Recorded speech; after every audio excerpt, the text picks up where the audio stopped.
Buongiorno e come sempre ben ritrovati con Ore 13, Investe Salute. Oggi buon lunedì a tutti quanti e vi ricordo il numero telefonico per intervenire 0422 1626 798.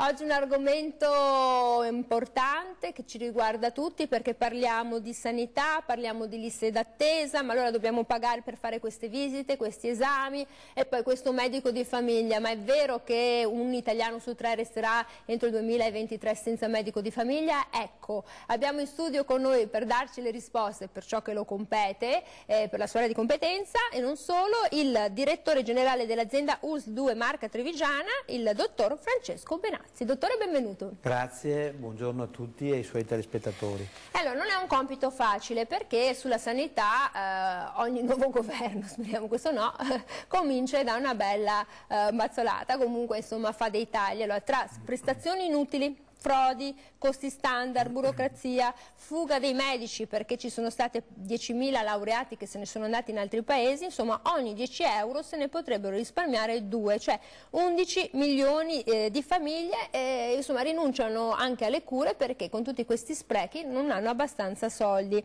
È una situazione complicata questa e c'è stata anche molta polemica per la questione delle liste d'attesa perché insomma la Costituzione e le leggi prevedono che tutti abbiano accesso e diritto alle cure. Direttore, non vorrei essere nei suoi panni, però è così, è difficile dare delle risposte. Diventa difficile perché il meccanismo, la sanità è un meccanismo complesso. In particolare lei giustamente ha toccato dei punti che sono antichi, che hanno evidentemente una storia che continua. Credo che la soluzione ideale sarebbero i costi standard, quelli poi proposti anche dal Presidente della Regione Veneto, perché così c'è un benchmark chiaro e preciso, un confronto preciso tra le regioni, tra le varie sanità. E poi l'autonomia, perché sarebbe straordinaria, perché significa poter gestire totalmente in casa quello che oggi non è possibile gestire, e arrivo subito al problema delle liste d'attesa. Allora guardi, noi oggi soffriamo molto la carenza di medici, poi entreremo nell'ambito dei medici famiglia. Parlo di medici strutturati, cioè dei medici ospedalieri. Tengo a precisare che all'oggi, nonostante che la Regione ci autorizzi l'assunzione di medici per diverse specialità, per quanto riguarda casa mia, quindi l'ULSS2, l'ULSS che mi onoro di dirigere, mi mancano 13 medici in ginecologia ostetricia, complessivamente, pur avendo tutte le autorizzazioni. Perché? Perché le scuole specialità chiaramente sono molto difficili, tra l'altro. Specializzano un numero limitato di medici, perché ovviamente hanno il problema della didattica, e quindi di conseguenza i medici specialisti possono scegliere dove andare e di solito vanno nei centri più importanti, quindi all'Università di Padova, quindi l'azienda ospedaliera di Padova, di Verona, i centri hub, quindi l'ospedale di Treviso, eccetera. Nel momento in cui io ho bisogno di medici specialisti nelle altre sedi, leggi Castelfranco, Montebelluna, Conegliano, Vittorio, abbiamo i concorsi che sono deserti. E questo per quanto riguarda la specialità. Allora, prima di continuare, per questo è un argomento molto importante che ci riguarda tutti da vicino, perché, ripeto, c'è una data importante, il 2023, quando andranno in pensione circa 23.000 unità e saranno sostituite solo da 11.000 medici nel progressivo del tempo. E mi piace ricordare che tra il 2005 e il 2015 un laureato su 3 se n'è andato, è andato in Gran Bretagna e sono espatriati, pensate, dottori formati nelle università italiane, 10.104 medici, sono tantissimi. Ricordo che siamo sempre collegati con il nostro sito, quindi abbiamo Facebook, quando volete postare noi siamo qui a disposizione, leggeremo il nostro direttore generale e quello che volete magari sapere o se avete bisogno di qualche consiglio. Prendo la telefonata da casa, pronto, buongiorno, buon lunedì. Buongiorno Daniela, buon lunedì. Buon lunedì. Sei proprio elegante, grazie. Un lampone. Ci dica tutto, eccoci. Perché sei bionda comunque. Volevo fare presente al dirigente dell'ASL 2 che ha avuto modo di vederlo, in quanto come disabile frequento né frequentare gli ospedali, ci sono andata per anni e le ricordo che lei a una certa età, che i tempi del fu Andreotti, attorno agli anni 90, era stata varata una legge, e ripeto, adesso non do i numerini della legge, era stata varata una legge che un dottore lavorante in ospedale deve lavorare a mo' di ospedale, non in ospedale e in privato. In ospedale un dottore non può lavorare in privato come avesse la partita IVA, ripeto, la partita IVA. Il dottore è soggetto alle leggi dell'ospedale e dello Stato, quindi lavorare e fare dei visiti a pagamento già negli anni 90 era stato vietato. Che poi il dottore abbia un suo studio a parte e ci lavora privatamente è un'altra cosa. È un reato. Allora, quindi le università di medicina non sono vuote. La gente in Italia si trova a lavorare male anche per questioni di principio e coscienza. Il dottore è una figura che ha una coscienza prima di tutto. Quindi se deve lavorare in ospedale, io vado in ospedale a pagare quello che si aspetta 6 mesi e vado gratis, non può avere la partita IVA come ho capito, con la lei norma dice chi fa della fiscale. professione medica la sua ragione di vita, che la faccia insomma in un certo senso fino in fondo. Allora, a proposito, visto che ha citato i costi e le liste d'attesa, dice sul nostro sito di Facebook, per le visite specialistiche sono sempre così lunghe che il più delle volte si è costretti a fare in privato per necessità di risposte veloci. Che fare per velocizzare un po', ci chiede questa telespettatrice, ed è un po' anche la questione che tirava un po' fuori il nostro telespettatore della figura del medico. Abbiamo avuto un po' di problemi, mi viene in mente anche a proposito di ginecologi nell'azienda Enelus di Padova, Enelus Euganea, con il caso Lita. Quindi ci sono dei problemi e la gente li percepisce e non riesce mai a capire perché lo stesso medico magari che dovrebbe essere nel pubblico, in privato è molto più veloce, nel pubblico è così lento. Sì, beh, intanto allora facciamo una premessa. Quello che diceva il signore è relativo alla riforma Bindi, per cui è ammesso che i medici possono scegliere l'intramenia, cioè lavorare all'interno in libera professione, o l'extramenia, lavorare all'esterno. Però ricordiamoci che l'intramenia non vuol dire che il dottore incassa tutti quei soldi, no, perché no, assolutamente. Cioè, una parte di questi soldi vanno anche alla struttura, ecco. E la normativa parla che il volume di prestazioni che il medico deve fare in intramenia non può superare i volumi di prestazioni fatto in istituzionale.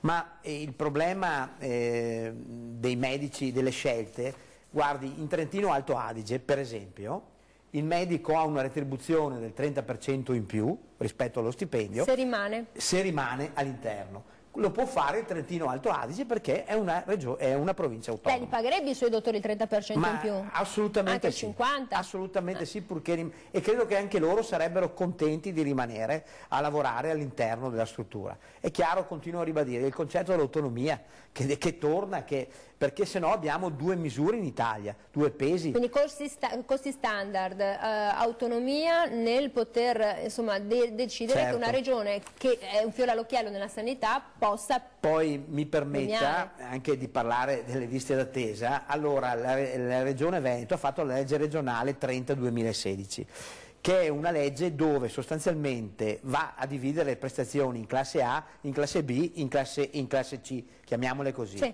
In classe A la risposta, ci sono le urgenze chiaramente che vanno subito, le U che vanno subito e quindi vanno entro 72 ore.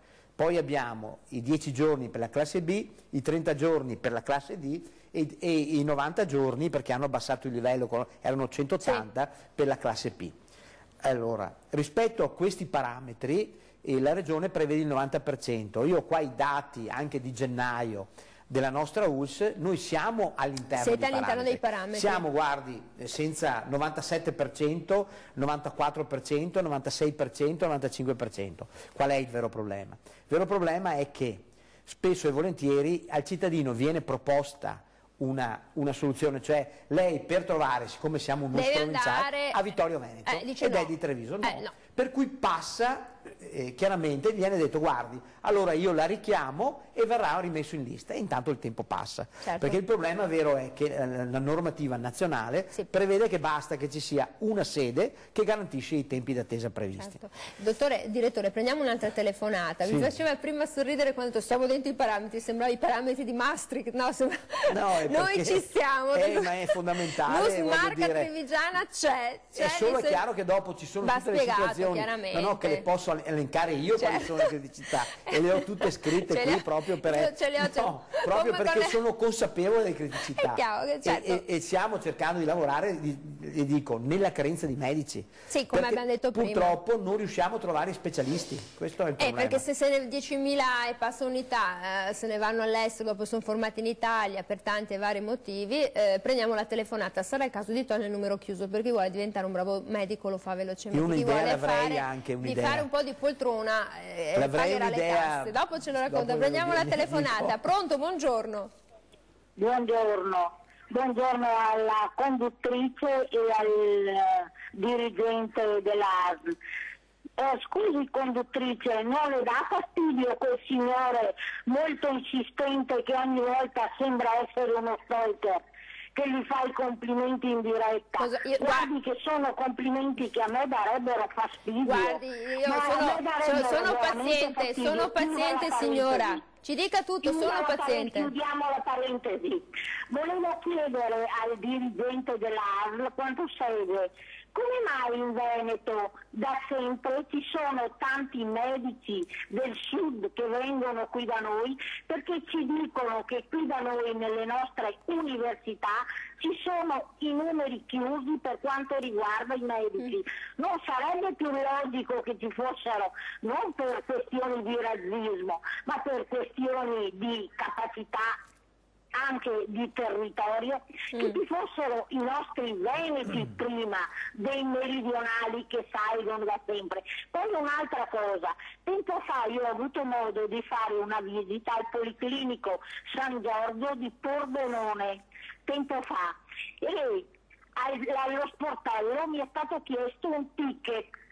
Questo ticket, la signorina dello sportello mi ha detto che se ero friulana non lo pagavo, siccome venivo da Annone Veneto, Venezia Orientale, mi sono dovuta pagare il ticket. Ma cosa siamo? Italiani di serie A, B e quant'altro? Io chiedo non ai dirigenti, ma a tutti i politici del Veneto che queste cose siano una volta per tutte, o tutti o nessuno. Signora, il ticket lo paga il friulano, lo paga l'altoatesino, eccetera. Se non lo pago io, non lo pagano neanche gli altri, perché mi sembra non sia giusto che io veneta debba pagare dei ticket che in altre regioni d'Italia, perché sono autonomi fiscalmente non lo pagano, anche perché mi sembra che noi di soldi di tasse ne diamo parecchie. Giusto? Grazie. Allora io la ringrazio molto signora. 0422162798, stia ben attenta che subito dopo la pubblicità le faccio dare una risposta. Vi aspettiamo con le telefonate e risposta dopo la pubblicità col nostro direttore generale Francesco Benazzi. A dopo.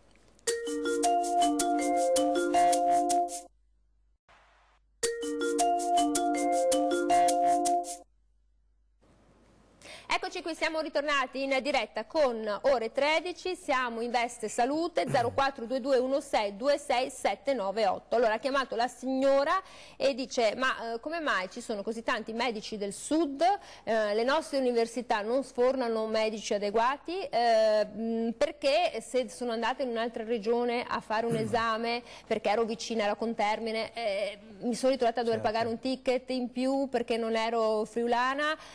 E uno si sente davvero un cittadino di serie B. E poi c'è questo problema dei medici veneti, non veneti. Sono tutti medici, dottore. Vado a punti velocemente. Basta che siano bravi.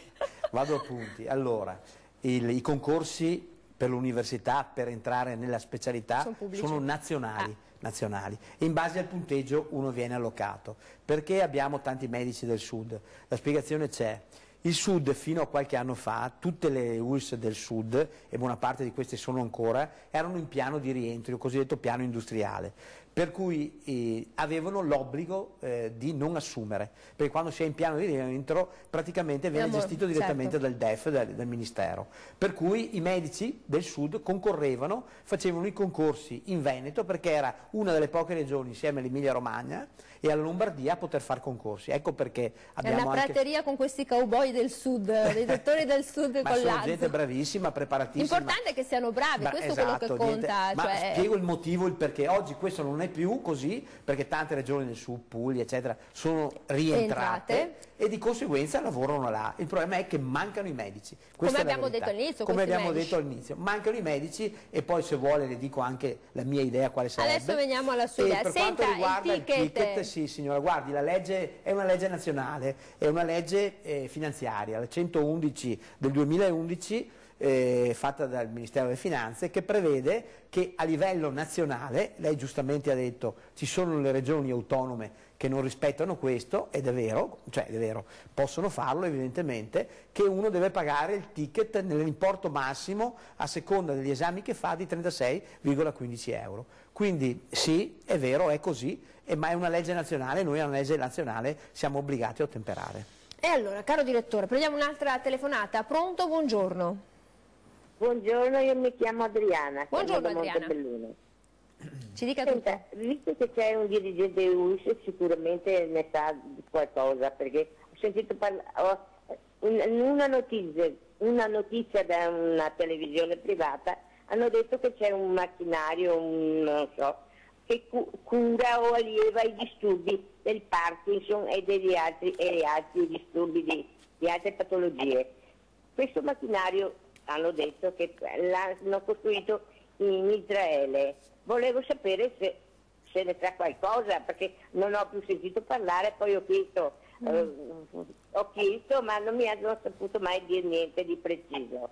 Va bene Adriana, le faccio dare per quanto possibile una risposta se ha notizia di questo macchinario per le persone malate di Parkinson. Sì, ne ho sentito parlare, già a Verona noi abbiamo una macchina che si chiama CyberKnife, che sostanzialmente può essere utilizzata anche per curare tipologie di Parkinson molto giovanili, molto particolari. Precoci? Sì, veloci, esatto. E so che esiste, però credo che sia ancora in una fase sperimentale. Se c'è sicuramente diventa il Veneto è il primo, il Presidente Zaia ha sempre detto, quando c'è una tecnologia nuova noi siamo i primi a standardizzarla, cioè a farla comprarla, propria, a metterla, certo. Quindi se così è, credo signora che in breve tempo lei la troverà. Già Verona risponde per una quota a parte, ma lei la troverà sicuramente nel Veneto. Quindi stare sempre attenti alle informazioni, certo, dei telegiornali, le notizie, andare sul sito della regione. Quella che oggi c'è è quella che è a Verona, l'azienda ospedaliera di Verona, allora, signora Adriana, che fa anche questo tipo signora di cose. Adriana, provi a sentire l'azienda di Verona. Allora, oggi lei ha questo fascino del lunedì che richiama le telefonate, direttore. Allora, andiamo invece sul nostro sito di Facebook, andiamo su Facebook, sul nostro social. È risaputo che la prevenzione ci salva, che nel caso della mammografia senza un eco di controllo fatta in contemporanea non serve a nulla. Sono due esami che servono per patologie e vanno integrati, fonte medica. Perché avete tolto la convenzione ed ora noi donne siamo obbligate a pagare 91 euro per due esami, mentre il primo con 41 li facevo entrambi? E tutta la campagna fatta per la prevenzione che fine fa?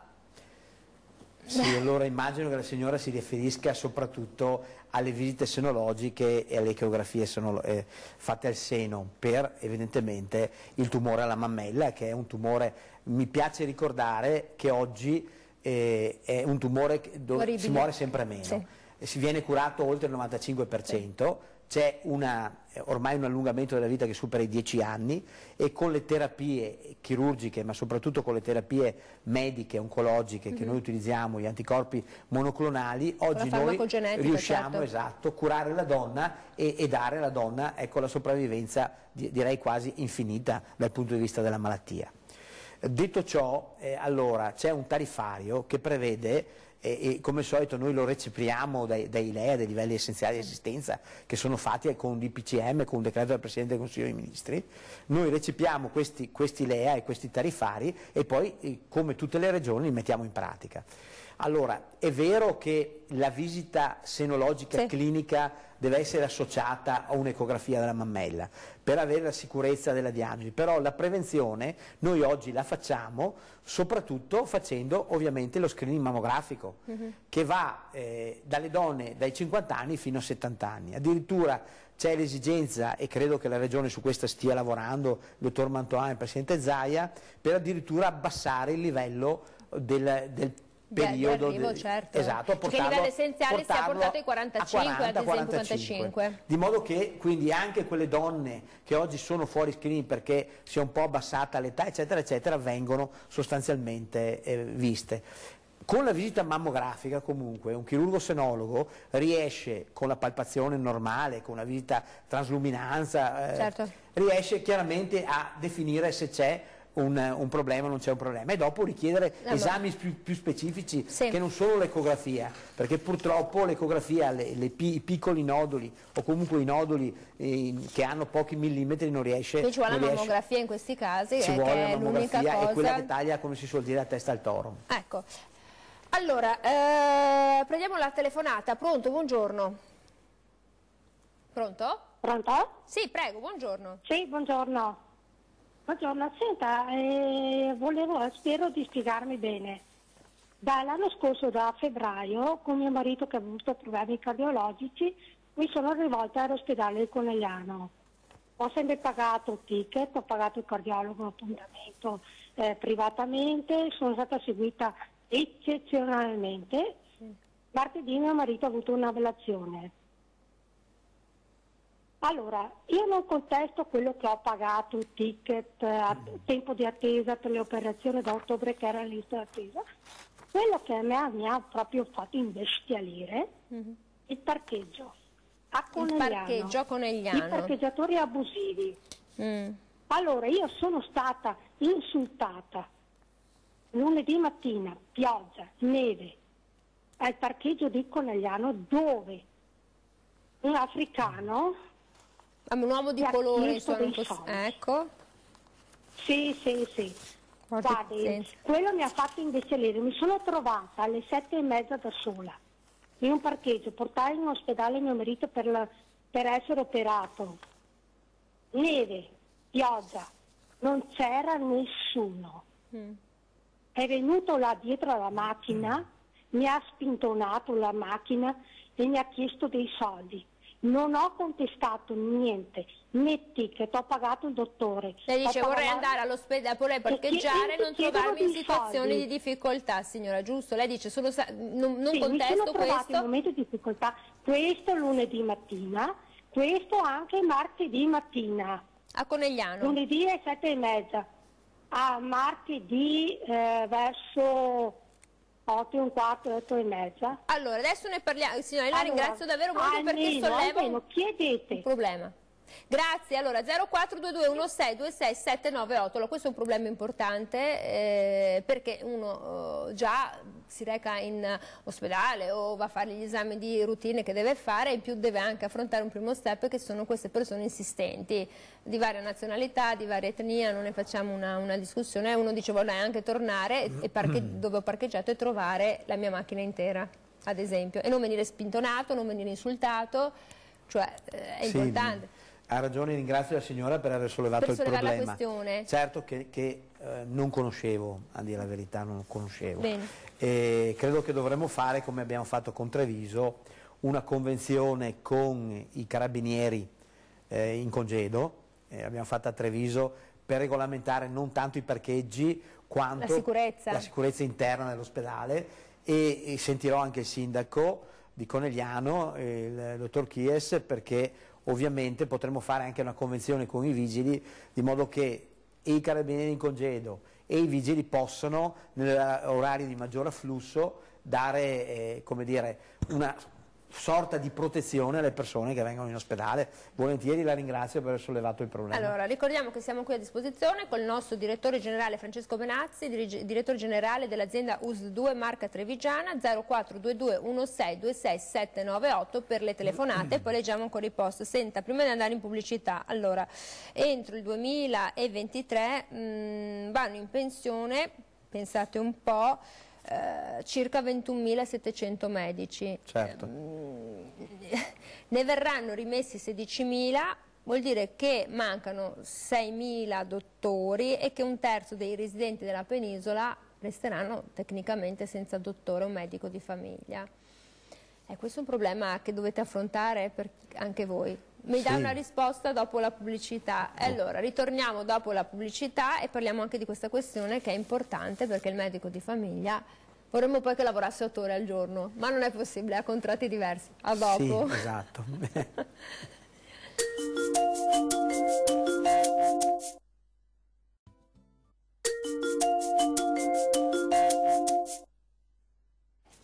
Eccoci qui, siamo tornati in diretta. 0422 16 26 798, la regia mi sottolinea che c'è una telefonata e allora la prendo subito volentieri. Intanto ricordo alla signora di prima, non c'è più, che il direttore generale si è segnato questo problema dei parcheggiatori. Prima della pubblicità abbiamo parlato dei medici di famiglia. Allora lei, direttore, nella sua uso di competenza, nella sua area di competenza deve fare una programmazione, ma se non hai dottori come fa a programmare? Un po' l'italiana, no?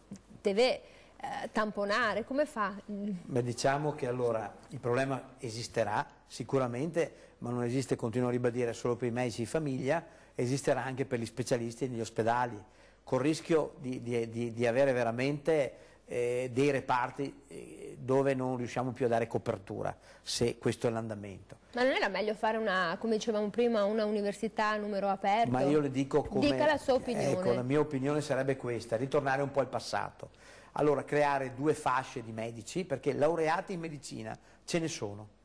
Il problema vero è la specialistica, sia per i medici di famiglia che fanno un percorso... Ma è vero che è più facile farle al sud, si vocifera, le specialistiche, c'è più opportunità, mentre qui sono un po' più baroni? È nazionale, un concorso nazionale. Ma non c'è più un po' più di baronato nel nord Italia? Non lo so, conosco poco la realtà del sud Italia, dal punto di vista universitario. Devo dire però che io lo vedrei in 2 fasce. Allora, un medico cosiddetto in formazione, appena laureato, che entra all'interno di un reparto e decide di fare l'ottorino, si fa i suoi 4 anni all'interno, ovviamente con uno stipendio che è uguale a quello di una borsa di studio, cioè 1,6 milioni, 1,5 milioni, quello che è, universitaria. Chi riesce a entrare in specialità si fa la specialità, stessa cosa.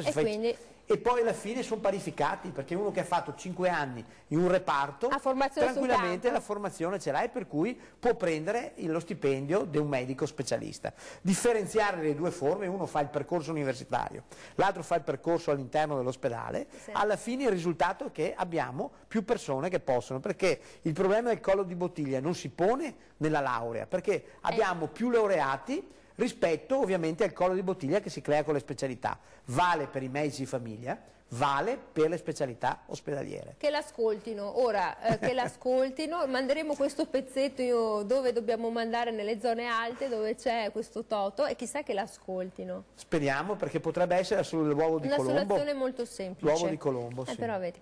Prendiamo una telefonata. Pronto, buongiorno. Pronto, buongiorno, sono Franco da Udine Nord. Buongiorno, da Udine Nord. Buongiorno signore, buongiorno signor Benazzi. È 5 mesi che tento di rinnovare la patente e devo fare, sono un po' malsano, via. Devo fare esami del sangue, glicemia, fondo oculare, e allora prendi appuntamento di qua, prendi appuntamento di là, non c'è questo, non c'è l'altro, i dottori qualche volta mancano e mi allungano la visita magari di un mese. Possibile? Chi è quella mente luminare che da 15 anni che noi diciamo che la sanità non va bene? Chi è quel luminare che ogni anno cerca qualche groviglio per farci correre da destra a sinistra? Chi è quella mente? Non lo so io. praticamente noi che li paghiamo, noi che siamo i loro datori di lavoro, ci danno anche dei disturbi, dei disguidi. Cioè dice, noi li paghiamo e loro ci danno buca, ho capito. Adesso adesso finalmente devo andare a fare la visita il mese di maggio, ma io compio il coso il 1° aprile, quindi devo fare un mese e mezzo senza patente. Una volta si andava a fare la visita e se non si riusciva a fare la visita si ritornava il giorno dopo. Adesso bisogna, non so, ma tutto questo disguido, ma possibile quella mente? Ma mi dica chi è la mente, che lo vado a cercare.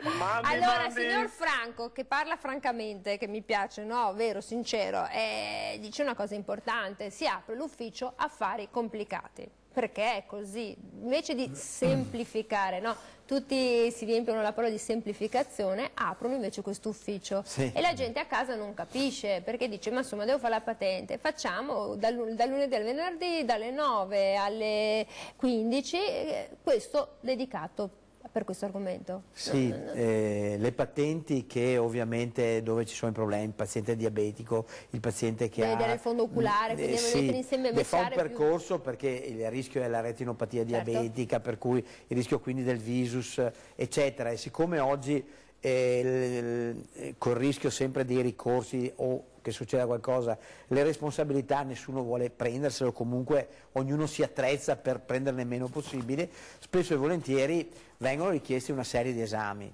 Qual è il problema? Credo che su questo noi stiamo lavorando, però adesso il signore di Udine... Cioè voi come fate? Ecco, noi stiamo lavorando nel senso che cerchiamo di agevolare il più possibile e col concetto della presa in carico, nel senso che il paziente già conosciuto fa gli esami prima e arriva in commissione già con una serie di esami. Il paziente che è la prima volta purtroppo paga un po' questo scotto, un po' di anticamera, tra virgolette, perché deve andare a fare una serie di esami che poi vengono richiesti dalla commissione. Però in linea di massimo il concetto della presa in carico è che più velocemente possibile noi riusciamo a fare in modo che la persona possa prendere la patente senza rischiare una vacazio, cioè un periodo buco dove dopo... Cioè non è che gli danno il foglio rosa, poveretto, gli tocca stare senza macchina. Sì, gli tocca stare senza macchina. E questa è una cosa importante perché una persona, indipendentemente dall'età, vuole essere autonoma. È preferibile restare senza macchina che rischiare senza avere in mano un certificato. Sì. E allora, prendiamo un'altra telefonata. Pronto? Buongiorno. Buongiorno. Adesso lo chiamo dottor Benazzi, ma ai miei tempi era un amico del mio paese, insomma. Va bene, buongiorno dottor Francesco Benazzi. Questa signora è una carambata, perché messa così gli è preso un po' il colpo, cioè vi conoscete? No, io abitavo a San Lazzaro una volta. Allora sì, anch'io. Certo. Buongiorno. Anche qui oggi il dottore Fauti, ho abitato lì. Sì, è vero, ho abitato a San Lazzaro. Troviamo sempre in parrocchia. Sì, in parrocchia, esatto, sì, certo. Certo. Adesso voglio chiedere una cosa. Come mai per una prima visita ti mettono entro 60 giorni, poi passano 120 e se non mai rompergli le scatole anche 2,40? Ma di cosa, perché signora, prima visita? Giorni? Di che cosa la prima visita, signora? Ad esempio adesso sto per un oculista. Oculista? Sì. E perché io che mi sono trovata bene con un oculista non posso più tornare da quello? È un'altra cosa. La continuità. Certo. Signora, allora intanto grazie, perché anche il dottore ha un'origine paesana, il direttore.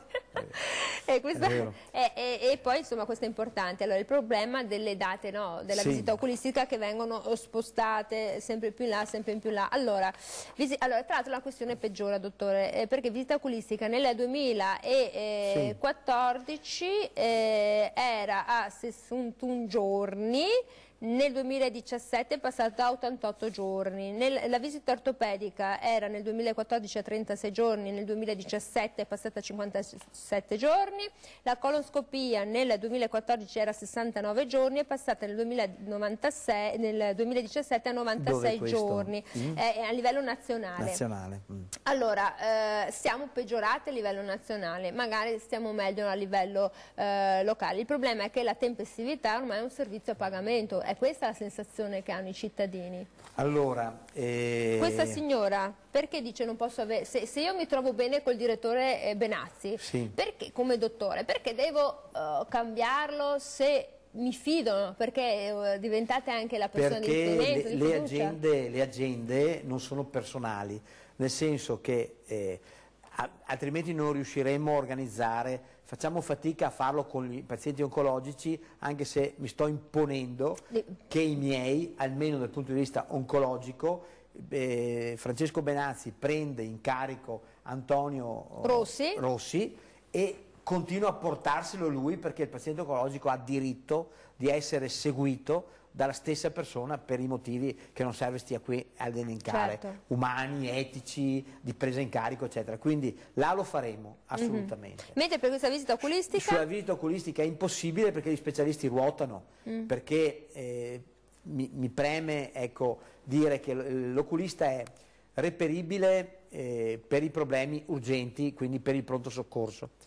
L'oculista deve fare la sala operatoria, uno specialista che fa la sala operatoria da noi, a parte gli specialisti ambulatoriali, per cui deve fare le catarate, deve fare le retine, deve fare i glaucomi, cioè deve fare una serie di interventi, camera anteriore, camera posteriore, si chiama così, cioè tutti gli interventi che riguardano l'occhio li deve fare. Deve seguire un reparto perché ha persone ricoverate e deve fare le visite. Quindi è impossibile che lo stesso possa essere... Cioè non c'è una rotazione? Cioè deve esserci una rotazione. Però lei dice forza. Perché devo fare prima visita, per la prima visita, sì, 60, 120, ecco, poi mi aggiungono 40. Da capire, quindi è da capire cosa sta succedendo. No, da capire, perché se è prima visita, da capire cosa ha biffato il medico di famiglia. Perché se il medico di famiglia ha biffato, appunto, come le dicevo prima, perché le letterine, esatto, se lui ha biffato la P, la signora va a 180. Cioè se non l'ha biffata, se non ha messo la priorità, diventa una P e va a 100, cioè va subito a 180. A 180 giorni, perché non è considerata una priorità. Se invece ha biffato la D a 30 giorni e nel momento in cui non trova la risposta, allora in questo caso qua sì, lo dico a tutti e c'è il dillo al direttore, scrivetemi a dillo al direttore. Com'è questa mail? Perché poi ce la ricordi. Sì, dillo al direttore, cercate ulss.veneto.it. Mi piace però dillo al direttore, suona bene. Sì, cioè, perché tanta gente mi scrive, ha ragione, perché spesso e volentieri, o perché il call center qualche volta... Sono maleducati qualche volta anche, sì, qualche volta sinceri. Sì, li richiamiamo, qualche volta poveri sono anche presi da tante cose, perché hanno input, centinaia di input, quindi li dobbiamo anche capire, sono uomini, sono donne, sono persone. E qualche volta perché effettivamente mancano, nel senso che cosa succede? Succede che, e spesso anche questo succede, che l'oculista, il professionista si ammala, non avverte subito, ci vanno buche una serie di cose e questo ci fa saltare tutta una serie di calendari. Manca una programmazione. Quindi, magari più, più serrata. Poi la malattia è più imprevedibile. Lo so, però se le persone mi scrivono dopo cerco di aiutarle. È chiaro che anche qua, faccio presente perché anche qua ho l'elenco della spesa, anche qua mi mancano oculisti, me ne mancano 3.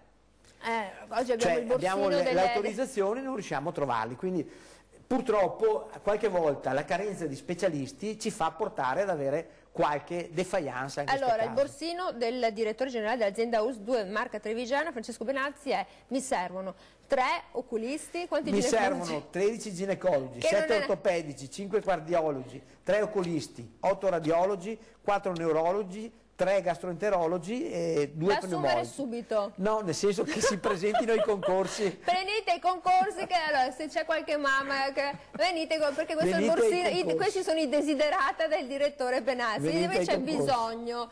Ma se una persona anziana necessita, ci scrivono sul Facebook, di una visita specifica, viene mandata in una struttura sanitaria molto lontana da casa sua ed è difficoltoso per lui, per lei raggiungerla, che soluzione può avere in autonomia? Esistono servizi di trasporto per casi del genere? Allora, questa è una bella domanda. Io rispondo al signore, noi abbiamo attivato, voglio dirlo perché per i cittadini di Treviso over 75 che dovevano andare a Motta, perché noi avevamo anche le aziende a Motta, abbiamo attivato degli ambulatori apposta per le persone over 75. Per quali specialità in particolare? Ve le cito: cardiologia, oculistica, angiologia, ecografia, endocrinologia, che da aprile, e pneumologia da aprile 2018. In poche parole, da quando abbiamo attivato questo, l'8,9% dei trevigiani che prima andavano a Motta oggi vengono a Borgo Cavalli. Quindi abbiamo cercato di agevolare in questo. Poi devo dire, ringrazio sempre il mondo del volontariato,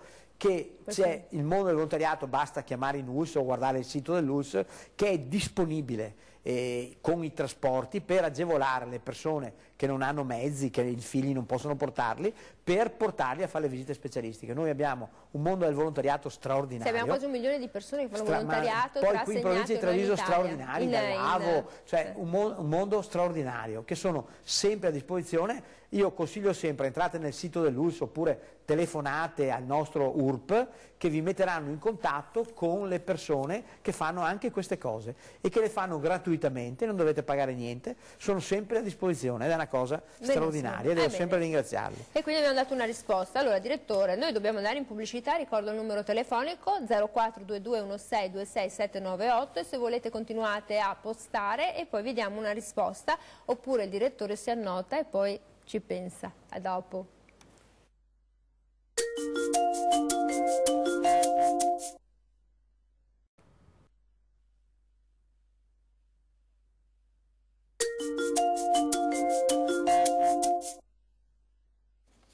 Eccoci qui, siamo tornati in diretta, 0422 16 26 798 se volete dire la vostra. Allora io vado su Facebook, sui social, e allora c'è scritto: perché è più conveniente pagare le analisi al di fuori? Però c'è scritto al di fuori, insomma, perché la sensazione è quella. Sì, beh, l'analisi di laboratorio sostanzialmente, certo. Sì, perché noi siamo obbligati a norma a applicare, e invece il privato, non applicando il ticket, chiaramente può sostanzialmente fare di prezzi inferiori. Ma anche il privato non convenzionato? Sì, il privato certo. non convenzionato, assolutamente, diciamo libero mercato, sì. Oggi per certi esami è più conveniente, sì, andare all'esterno. Basta che siano fatti bene. Sì, io mi auguro di sì. Noi, voglio dire, sui convenzionati noi abbiamo dei controlli, sui non convenzionati però certo. esistono gli standard chiaramente di qualità, ai quali devono afferire anche i privati puri, per cui io credo proprio di sì. Senta direttore, c'è un problema importante: da un lato queste liste d'attesa molto sentite, dall'altra parte le persone che però sono anche un po' impaurite. Allora c'è il problema degli sprechi della medicina difensiva, no? che è una cosa che voi combattete: 13 miliardi all'anno, ovvero l'11,8% dell'intera spesa sanitaria del totale, cioè esami inutili, visite inutili. È vero che è meglio un controllo in più che un controllo in meno, però guardi, è un problema dei medici di famiglia, che anche loro vanno sulla difensiva, perché al giorno d'oggi chi becchi una denuncia comunque. È un problema generale della nostra categoria, parlo da medico adesso, nel senso che aver alzato l'asticella dei contenziosi, che è così, perché domani mattina fuori dalla porta tribunale del malato, trovo un avvocato, neanche tanto il tribunale del malato, che alla fine è dalla parte del cittadino, e questo ci sta bene che ci sia un controllore importante come il tribunale del malato. Io credo invece avvocati che oggi si propongono al cliente, ne abbiamo troppi, alla persona, pochi dottori anche in modo un po' così, ecco, però voglio dire, d'altronde fa parte del gioco. Sì. Io credo che invece è dimostrato che dobbiamo lavorare sempre più in sintonia tra di noi medici, dandoci quelle garanzie, medico di famiglia, specialista. Però sono un medico di famiglia, direttore, che conosce bene la storia del buon uso delle prestazioni, perché anche qui è il problema della domanda e dell'offerta: più noi offriamo più la domanda aumenta, perché è una logica quasi come di mercato, no? Allora io le posso dire, stiamo facendo uno studio, la Regione Veneto ha fatto il suo, non stiamo facendo il nostro a livello locale, su TAC e risonanze, le posso dire che il 30% delle prestazioni strumentali richieste sono inappropriate. Il 30% è tantissimo. È tantissimo. Sono tantissime, per cui su questo dobbiamo lavorare molto. Allora, prendo la telefonata. Pronto, buongiorno. Buongiorno dottoressa. Buongiorno. E buongiorno al gentilissimo dottor Benazzi. Eccoci.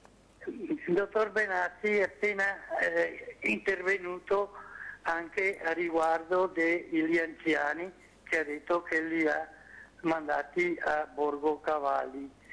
È una bellissima cosa, io sono orgoglioso di quello che fa la nostra sanità, perché ho avuto bisogno sia a Treviso che Motta, però a Borgo Cavalli, allora collego la telefonata del signore di Udine.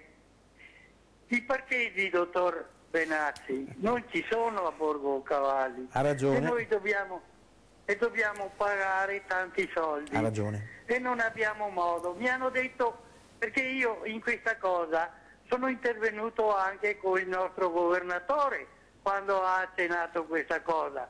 L'ho intervenuto anche su Rete Veneta, non lo faccio solo per me, se ho bisogno proprio, perché quando vado arrivo al campo sportivo, non c'è spazio e non dobbiamo, e dopo devo camminare col cuore, sapete che non si può più di tanto, dottore, dobbiamo adattarci.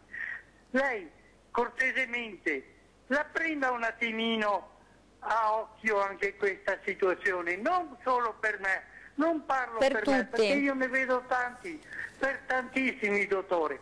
La ringrazio infinitamente. Grazie, e intanto in bocca al lupo, e intanto mi porto avanti anche un po' auguri di buona Pasqua, poi li facciamo venerdì. Sì. Senta, mi pare che anche il problema dei parcheggi non sia indifferente. Già noi abitiamo in un paese, lo abbiamo visto ieri col FAI, meraviglioso. Sono paesi e gli ospedali sono nati in corpo a strutture del 400, del 500, e quindi attorno si sono costruiti borghi, quindi c'è un problema proprio anche logistico, storico, culturale. Noi abbiamo fatto una scelta in accordo con l'amministrazione comunale di mantenere i poliambulatori Borgo Cavalli e di non portarli come era originariamente nella cittadella della salute. Uno, per non intasare la città della salute, altrimenti diventava un collo di bottiglia. Anche lì parcheggino.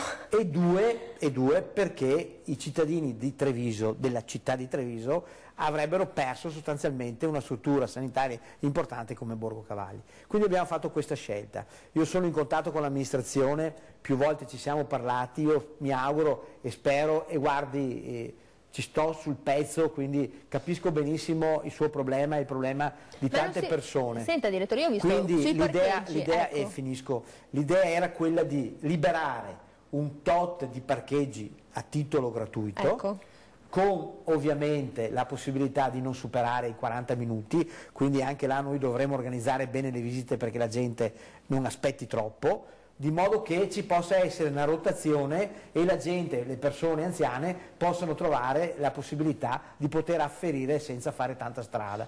Ecco, questo sì, magari una logica di rotazione dove che chi può camminare va a parcheggiare allo stadio, cioè chi ha più possibilità. Non si può dare invece un talloncino speciale per quel giorno della visita, mandarlo via mail, mandarlo per posta? Potremmo trovare un sistema, potremmo testare il sistema di pass dove la persona ci manda, o il familiare ci manda un'email e ci dice: guardate, io sono un anziano così che ho difficoltà ad ambulare, per cui e quel giorno viene rilasciata. Perché poi sappiamo per esperienza, come è capitato nel bacino termale, che dove i parcheggi sono stati fatti bianchi per essere molto semplici, con l'ora e le 2 ore non c'è stata più turnazione, perché la gente cambiava il disco orario. No, là dopo ci deve essere un controllo che quindi il dovremmo attivare noi un talloncino, un pass, un colore speciale. Possiamo studiare questa forma, sì. Per la persona, per quel giorno, per quell'ora. La studieremo con l'amministrazione comunale perché è un problema che abbiamo posto l'attenzione. L'amministrazione ci ha detto che è disponibile a ragionare su questo e vediamo di trovare